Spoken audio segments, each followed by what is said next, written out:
Bonjour chers amis professeurs, bonjour chers étudiants. Bienvenue dans le cours de micro-enseignement. C'est Madame Saint-Just, comme vous le savez déjà. Cette vidéo, c'est pour vous présenter le cours, pour vous donner une idée du contenu. Je dois commencer par vous dire que le micro-enseignement ne s'inscrit pas dans un cadre classique de cours comme généralement ça se fait en classe, mais c'est surtout un cours qui met l'emphase, qui met l'accent sur les pratiques pédagogiques qui relèvent de l'acte d'enseignement. C'est surtout ça, le cours. C'est surtout avec la complexité de l'acte d'enseignement qu'au cours des années 60-70, des chercheurs américains avaient décidé d'apporter un élément nouveau en vue de faciliter aux professeurs la tâche. Ils avaient décidé d'apporter un élément nouveau dans la formation des enseignants. Ils se sont ainsi référés à la technique du micro-enseignement, qui est constituée en des séances d'entraînement. Des séances d'entraînement qui visent au développement de certaines aptitudes pédagogiques et de gestes professionnels chez les étudiants, maîtres ou les futurs maîtres. Donc, dans le cadre du micro-enseignement, dans le cadre de ce cours, comme vous pouvez déjà le voir dans le syllabus, ainsi que dans le module que vous avez avec vous, un module préparé par le ministère de l'Éducation nationale spécialement pour le cours du micro-enseignement. Vous allez voir les différentes aptitudes sur lesquelles nous aurons à travailler. Mais le cours, c'est beaucoup plus un laboratoire d'entraînement. Ça veut dire c'est un cours qui sera beaucoup plus constitué de simulation que de présentation. On va faire des présentations, certes. On va discuter autour de certaines aptitudes. On va essayer de les placer dans certains contextes classe, contexte école, milieu également. On va faire ça, on va discuter autour. Et ensuite, on va avoir des classes. Et ces classes-là seront constituées encore de vous autres étudiants. OK? Ça veut dire que la classe que nous avons sera divisée. Tantôt, certains étudiants vont simuler le rôle d'élève et d'autres vont jouer le rôle de professeur. On va expliquer comment on va procéder plus tard.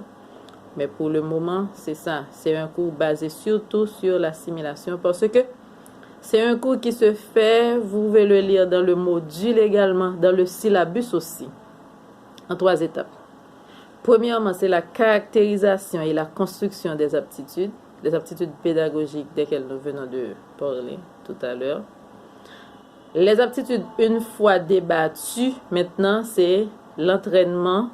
Deuxième étape, c'est l'entraînement pratique en classe simulée. Et la troisième étape, l'entraînement une fois fait, les leçons une fois présentées. On va analyser au regard des pratiques aptitudes discutées avec en main une grille d'évaluation. On va analyser la simulation pour une amélioration si besoin est, pour un renforcement selon ce que la présentation nous dicte. Et j'espère que vous comprendrez déjà ce que j'ai l'intention de partager avec vous. Ça, c'est surtout pour l'essence, c'est pour une partie. Et la deuxième partie du cours sera constituée en une séance de planification de séances de travail, pas de séance de période de travail, planification de période de travail. Cela veut dire,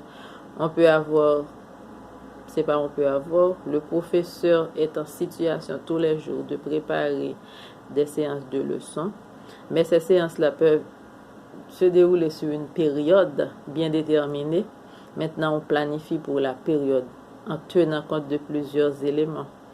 On va avoir des séances de planification de leçons aussi. Maintenant, j'ai vu que la classe est composée de 25 étudiants. Mais je sais également qu'à l'UPSEJ, les étudiants que j'ai avec moi en éducation viennent de 2 départements, jusqu'à 3 départements. Un département de sciences sociales et le département de lettres et de philosophie. Maintenant, quand les leçons seront présentées, l'étudiant qui va jouer à chaque fois le rôle de professeur pour présenter la leçon doit présenter une leçon qu'elle maîtrise. Le professeur va présenter une leçon qui relève de son champ, de son domaine de travail. Par exemple, les étudiants en sciences sociales peuvent présenter des leçons en histoire, en géographie, en civil, je ne sais pas.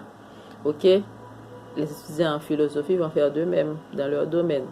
Pour cela, la classe doit être divisée en 2 groupes et en plusieurs sous-groupes. Et quand je dis diviser, je veux dire que je dois avoir la liste des étudiants qui sont en sciences sociales et ceux qui sont en littérature, philosophie. Maintenant, les étudiants qui sont en sciences sociales seront divisés en sous-groupes, mais ce sont des groupes d'étudiants de sciences sociales. Et de même pour l'autre département. Quand vous aurez à présenter les leçons, quand je travaille pour tout le monde. Mais quand vous aurez à simuler les leçons, vous allez les préparer en groupe. Par exemple, une leçon de géographie se prépare avec un groupe de 4, 5, 6 étudiants en sciences sociales. Vous préparez la leçon, vous préparez et le contenu et la présentation. Vous allez voir au fur et à mesure, quand on commence à présenter les aptitudes, au fur et à mesure qu'on avance, et vous allez voir comment procéder. Là, je parle en gros, je donne une idée grosso modo du travail. Ok? Les étudiants préparent la leçon, on choisit un présentateur. Ce présentateur va simuler le rôle de professeur.